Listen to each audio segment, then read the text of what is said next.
This is about a case which was a traumatic subluxation secondary to trauma with a rope. Nearly 180 degrees zonules were lost, and we started to do with a FLACS for this patient. The most important step out here is decentering the rhexis margins, which you can see it on the intraop OCT, and you can see the zonular dialysis on the right hand side there as well. Once the FLACS is done, we start with how to go about it. The wounds are opened up with a spatula. Use a dispersive viscoelastic and remove off the free floating capsular disc. We are inserting the capsular hooks out here. You can see 2 of them are used to cover up the 180 degrees of subluxation. A gentle hydrodissection is being done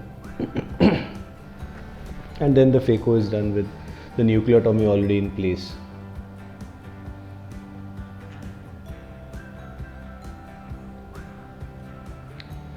The phaco is done at very low aspiration rates and an IOP of 36 and with a maximum vacuum of around 450 to 500.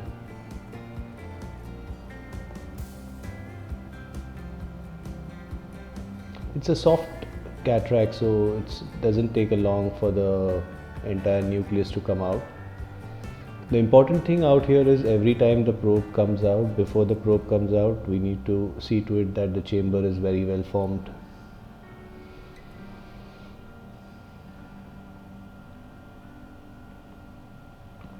That's the irrigation aspiration of the cortex which is taking place, and here care has to be taken so that the capsular bag doesn't come into the aspiration port and we cause damage to the capsular bag itself. So keeping the capsular bag intact is the key out here.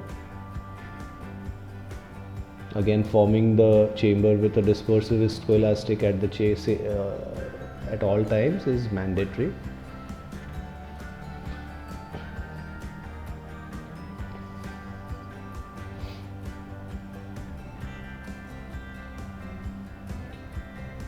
Once the irrigation aspiration is completed, now we are left with the entire bag there intact, and now we need to decide what kind of a device we would use for the support of the bag. And here we have decided to use the Cionni ring, and we are threading the eyelet of the Cionni ring with a 10-0 proline suture which has 2 straight needles. The Cionni ring is being positioned inside the bag. Care has to be taken when we are manipulating the eyelet out here because it should not break. And the Sinski hook is manipulated so that the anchoring eyelet is exactly in the center of the subluxation.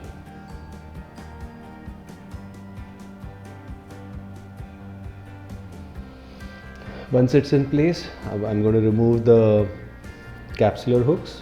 We don't need them any longer, and we're going to try to get the sutures externalized via the Hoffman pocket.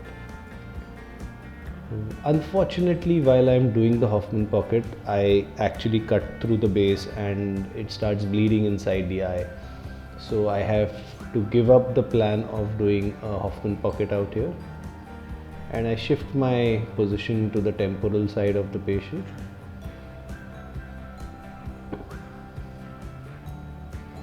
And now I'm going to be taking a plan B in action, wherein I'm taking a radial incision and making a scleral pocket.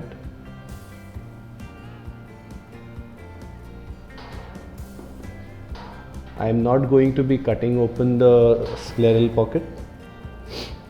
I'm going to put the needle for the railroad through the roof of that scleral pocket and take the 2 needles out, one above the other.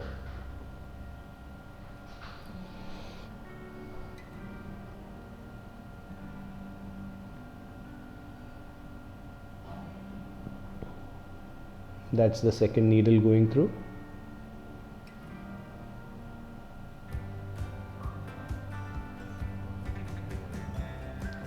Now I get the threads out from the pocket and I tie a knot, making sure that it is tight enough, and the eyelet has to be over the capsule and not under it,